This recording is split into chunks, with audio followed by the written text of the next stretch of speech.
There's this real satisfaction, isn't there? When you find a fantastic deal on tech you've really wanted, like maybe a MacBook, that feeling like you've really saved smart, kind of cracked the shopping code, it's super appealing. But what are you actually getting with those prices? So that's really our mission for this deep dive. We're going to pull back the curtain on this whole world of renewed electronics. And we'll use a specific example, this early 2020 Apple MacBook Air that's up on Amazon Renewed right now. What makes this interesting, I think, is that we're not just looking at a basic product page. We've got a ton of info tech specs, sure, but also the real world experiences from like over 2,000 customers, people who've actually bought this. Okay, let's unpack this then. We're looking beyond just one item here. It's about what renewed truly means, right? And what kinds of protections you actually have, and maybe some of the surprising things hidden in all that customer feedback, getting the full picture. Right, so to start, what exactly is Amazon Renewed? How do they define it? Well, the official line is that these products are inspected, tested, and refurbished as necessary to be fully functional. But here's a key thing. This is done by Amazon qualified suppliers. It's not usually Apple themselves doing the refurbishing. That distinction matters. Okay, suppliers, not the original maker. Got it. And there's another angle too, kind of a broader impact. Choosing Renewed actually extends the lifetime of this product, and it reduces electronic waste. So you're sort of making a purchase that has this positive environmental thing going on too. Okay, so saving money, maybe helping the planet. Sounds pretty good on paper. But let's get down to the specifics. This actual machine we're looking at, the early 2020 Apple MacBook Air. It's got the 1.1 gigahertz Intel Core i3, a nice 13-inch Retina display, 8 gigs of RAM, 256 gig SSD, plus the usual Apple stuff, Backlit Magic Keyboard, Touch ID, Intel Iris Plus graphic. Yeah, and what's fascinating here is how the cosmetic condition changes the price so much, even for the exact same internal specs. You've got premium, then excellent at $329.95, good for $315.81, and even acceptable down at $299. So that little detail, how it looks, really affects the cost and, well, what you should expect when it shows up at your door. It's almost like a lucky dip, isn't it?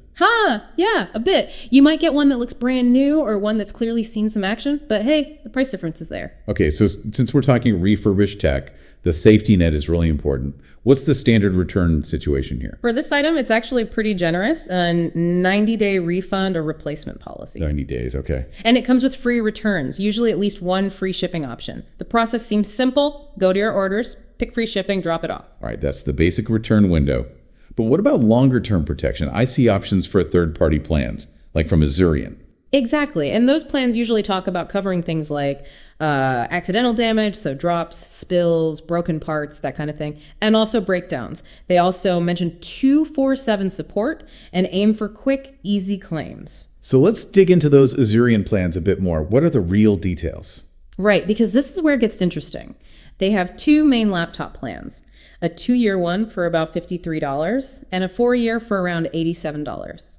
The big promise is no additional cost for repairs. That means parts, labor, shipping, all included. Okay, no hidden fees. That's good. And the coverage for accidental stuff like drops and spills starts right from day one. Malfunctions get covered after the manufacturer's warranty ends, which is typically, 1 year for a laptop. So it extends that coverage. Precisely. Claims are online or phone, often approved quickly. If they can't fix it, you get an Amazon e-gift card or a replacement. But there are catches. Pre-existing conditions aren't covered, obviously. Yeah. And you have to buy the plan with the product or within 30 days. Makes sense. What about that other plan, the Complete Protect monthly one? Yes, the $16.99 a month plan. This sounds great on the surface. Extensive coverage for all your eligible products purchased from Amazon.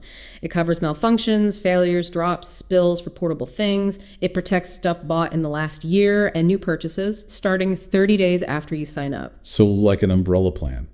Kind of. Up to $5,000 in claims per year, cancel anytime. BUT. And this is a big but.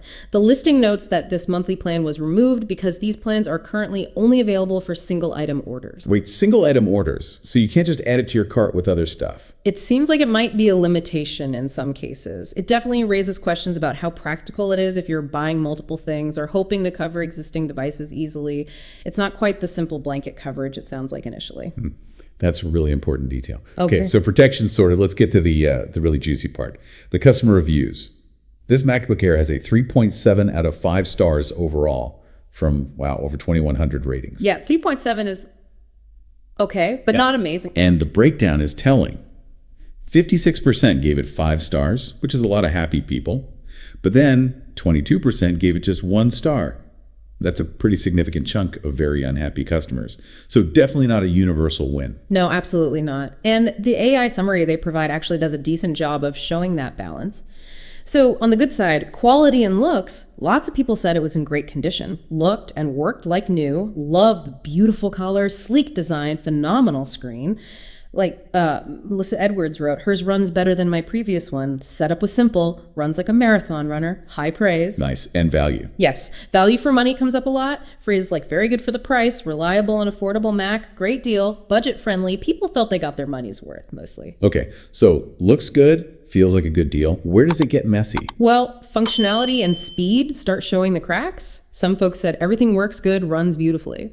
But others had major problems. It stopped working, wouldn't turn on, or weird keyboard issues like specific keys, F, C, V, and N being hard to press. Well, that'd be annoying. Yeah, and battery life was all over the place. Some got exceptional battery life, lasts quite a while. Others, doesn't last at all, drains 20% in just 10 minutes, or even got battery not charging warnings. That's a big gamble. Wow, yeah. Battery life is crucial for a laptop. What about speed? It's an older i3 chip. Mixed bag again. Some found top-notch performance or said it was smooth for office tasks, but others reported it lags a lot or had weird frame rate stuff just browsing the web. So performance expectations might need to be managed depending on what you do. Okay, so mixed functionality. What were the really common complaints, the pain points?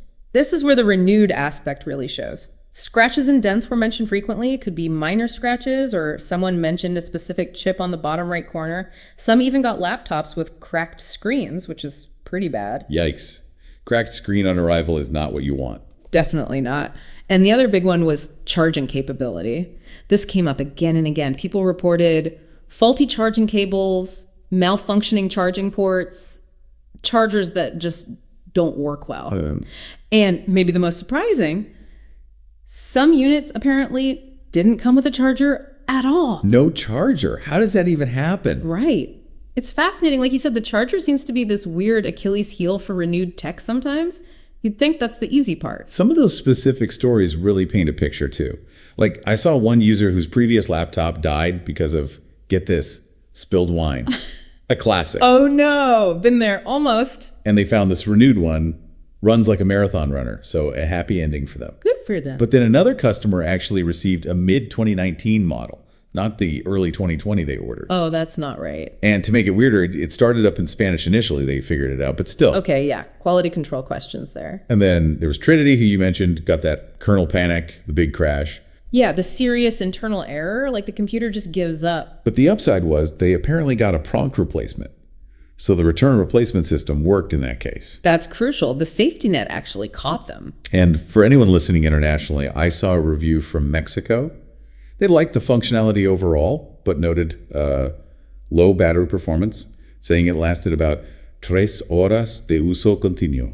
3 hours of continuous use. Only 3 hours. Yeah, that confirms the battery lottery aspect we saw in other reviews. So if you connect all these dots, right, the reviews really show this trade-off situation. The price is definitely tempting, but you have to be ready for, well, potential quirks. Maybe cosmetic flaws, maybe an inconsistent battery or charger. Right. You need to go in knowing that. Exactly. And knowing that you might need to use that 90-day return window, or maybe rely on one of those Assurian plans if you buy one. It's about managing risk. That makes sense. And the listing also has that compare with similar items section. It shows newer MacBooks, right? Yeah, it lists things like the 2023 MacBook Air with the M2 chip and the 2020 MacBook Air with the M1 chip. So how relevant is that comparison? It's actually very relevant. It puts this affordable, renewed Intel i3 model in context.